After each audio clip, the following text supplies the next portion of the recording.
ভাবে যেই অধিকার ক্ষমতা দিয়েছে বিশেষ করে বিএনপিকে, এতে জনগণ মনক্ষুণ্ণ হয়েছে। তত্ত্বাবধায়ক সরকার সারা বাংলাদেশের সরকার, দল মত নির্বিশেষে সমগ্র দলের নেতৃত্ব দেওয়ার কথা, কিন্তু দুঃখজনকভাবে বিএনপির পক্ষ অবলম্বন করে যেইভাবে মাঠে নেমেছে, এতে বোঝা যায় বিএনপিরই ক্ষমতায় বসায় দিয়েছে। তবে একটা কথা হলো কি, তারেক রহমান ক্ষমতায় বসবে, এটা স্বাভাবিক একটা ব্যাপার। খালি মুঠে মাঠে গোল দিবে, খালি মাঠ। এখন আছে কেনা দল বলতে বিএনপি আছে, জামাত ইসলামী আর হলো এনসিপি। এনসিপি হলো ভোলামান, জ্ঞান বুদ্ধি আল্লাহ জানে, নতুন একটা দল গঠন করছে, হ্যাঁ জ্ঞান বুদ্ধি হইতে আরো 20 বছর লাগবে। কিন্তু বিএনপি পুরনো দল, 15 বছর রাজত্ব করেছে। আর জামাত ইসলামী পুরনো দল, কিন্তু দুঃখের বিষয় বর্তমান সরকার জামাত ইসলাম এবং বিএনপি এনসিপি 3টা দলের নির্দেশেই চলিতেছে। জনগণ চায় নিরপেক্ষভাবে সরকার পদক্ষেপ নেক, নিরপেক্ষভাবে সরকার এই দেশ পরিচালনা করে আগামী 2026 ফেব্রুয়ারিতে নির্বাচনটা সুষ্ঠুভাবে করুক। কিন্তু সেই আশা জনগণের পূর্ণতা লাভ করে নাই। তা আমি মনে করি, আমার ব্যক্তিগতভাবে আমি জাতীয় সমতা পার্টির সভাপতি বিজ্ঞানী শামসুল হক সরকার, আমি মুক্তিযোদ্ধা, আমি জুলাই আন্দোলনের আহত সৈনিক, আমি দেশপ্রেমিক, দেশের জন্য অনেক কিছু করেছি। আমার মতো অসংখ্য দেশপ্রেমিক লোক এ দেশের আনাচে কানাচে পড়ে আছে, সুযোগ সুবিধা সহায়তা কিছুই পায় নাই। ব্যাংকগুলো বাড়ি জমি বন্ধক রেখেও লোন পাই না আমরা।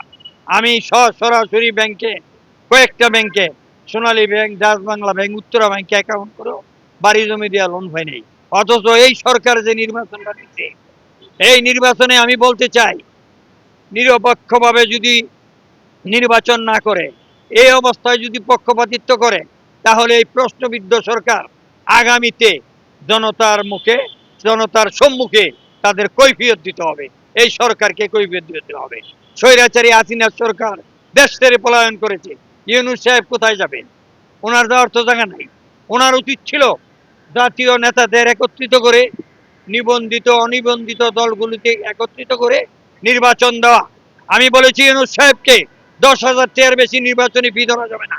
10,000 টাকায় নির্বাচনী ফি ধরলে গরিব ছোট ছোট দলগুলো নির্বাচন করতে পারত। রিক্সাওয়ালা, কৃষক, শ্রমিক, বাস ড্রাইভার, শ্রমিক, ওরা ভোট দিতে পারতো, নির্বাচনে অংশ নিতে পারত। কিন্তু স্বৈরাচার হাসিনা 20,000 টাকায় নির্বাচনী ফি ধরেছে। আর স্বৈরাচার উৎখাতের পর ইউনূস সাহেব সেই ফি ধরেছে 50,000 টাকা। এবার জনগণ বিচার করেন, স্বৈরাচারের চেয়ে বড় স্বৈরাচার এই বর্তমান সরকার নির্বাচনে পদক্ষেপ নিয়ে সেই ব্যবহারটা জনগণের করেছে। আর যে অবস্থায় জনগণ যে অবস্থার সম্মুখীন হয়েছে, বিএনপি খালি মাঠে গোল দিব, বিএনপি সরকার গঠন করব, জামাত ইসলামী বিরোধী দল থাকবো, তাহলে নির্বাচন করার দরকার নেই। নির্বাচন তো হয়েই গেছে, জনগণকে কথা বলার সুযোগ দিল না, 50,000 টাকা ফি ধরলো, গরিব জনগণ নির্বাচনে অংশ নিতে পারলো না। ইউনূস সাহেবকে বলতে চাই, এখনো সময় আছে।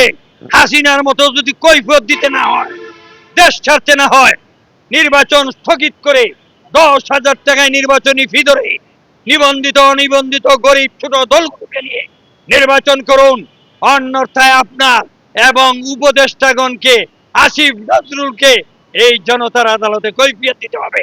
আমি গ্যারান্টি দিয়ে বলতে পারি, আমি জাতীয় সমতা পার্টির সভাপতি বিজ্ঞানী শামসুল হক সরকার, গরিবের পক্ষ থেকে আমি ইউনূস সাহেবের কাছে কিছু প্রার্থনা, অনুরোধ এবং দাবি পেশ করলাম।